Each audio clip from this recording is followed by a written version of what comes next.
Hello and Happy New Year Climate Week 2025. My name is Kirsten Love. I'm the Chief Marketing Officer at Tradewater, where we are focused on scaling the mitigation of non-CO2 super pollutant gases like old refrigerants and methane from orphan oil and gas wells.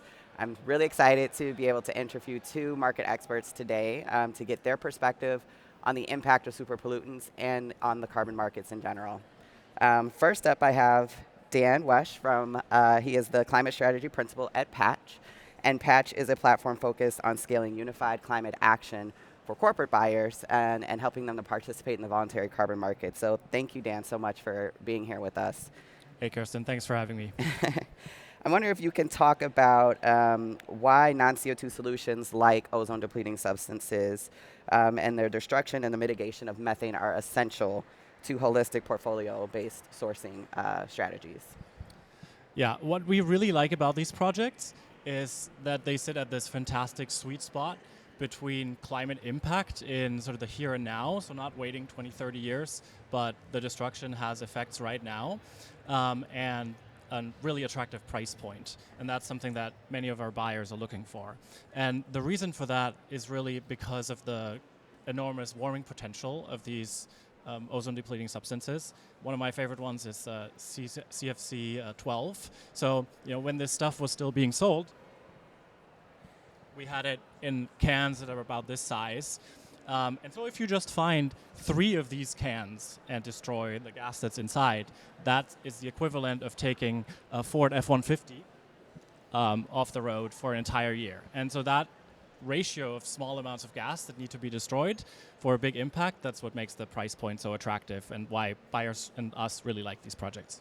Absolutely, outsized impact, as you mentioned, about 4 tons of CO2 equivalent in just one of those tiny cans. I would love if you could give us some examples of balanced portfolios that you've helped customers to achieve that you're particularly proud of. Yeah, absolutely. So we're working with several companies who use these projects. One example would be a major global software company that has actually committed to multiple year offtakes in this space, doing 3 purchases in a row at this point. And they are using this as part of a balanced portfolio that includes these kinds of ODS projects, but also the standard nature sort of projects that people are often thinking of, like improved forest management and reforestation credits.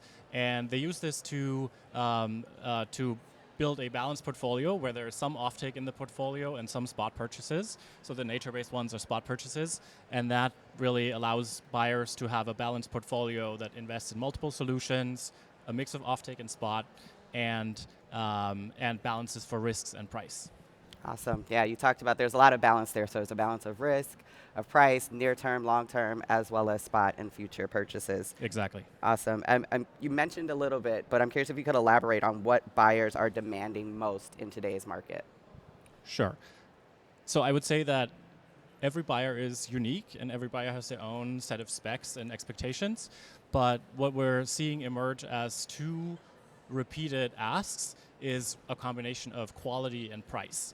On the quality side, we are seeing really a spike in demand for high quality projects. And one mark of quality that's been emerging over the last couple of years is the Core Carbon Principles, or CCP label. And so really a lot of demand for CCP labeled projects in particular, and many ODS projects are CCP labeled, so that makes them really attractive. At the same time, buyers also have this expectation that these projects should be attractively priced. And many are looking for price points in the, say, $20 range, $15, sometimes even $10 range, and that's a really tricky trade-off to hit in a high-quality, even avoidance credit. And so ODS projects, again, really exciting because they are relatively close to that kind of price range and can hit both of these demands on the price side and on the quality side. Awesome. Yeah, we find that as well. Price is a challenge. It's often sometimes a misconception on the cost that it takes to do these projects. I'm curious, what are some other big misconceptions that you're finding in the market, and how can we help to alleviate them? I think the biggest misconception is the idea that removals are the only thing that matters. And yes, we do need removals. We need them in that 10, 20, 30-year time span, and we're going to need them for a long time. But what we really can do in the here and now are these projects that have climate impact today. And that's, again, why we really like ODS type projects.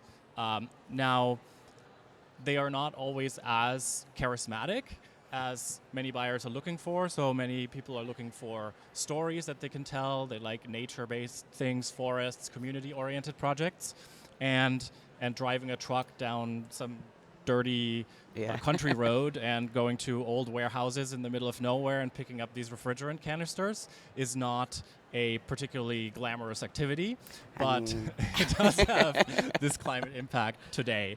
And so we are seeing buyers think about the quality and the impact right now more and more, and reconsidering, therefore, again, as part of a balanced portfolio, some ODS type projects that are then combined with other things, other projects that have more of a nature or community story. Awesome. It goes right back to balance, right? Making sure you have that balance of impact, of story, of social impact, climate impact, near and long-term impact. So that's awesome. With the integrity-driven verified carbon market projected to reach about $25 billion by 2030, what advice would you give buyers who want to fund measurable, high-impact climate action not only today, but also tomorrow?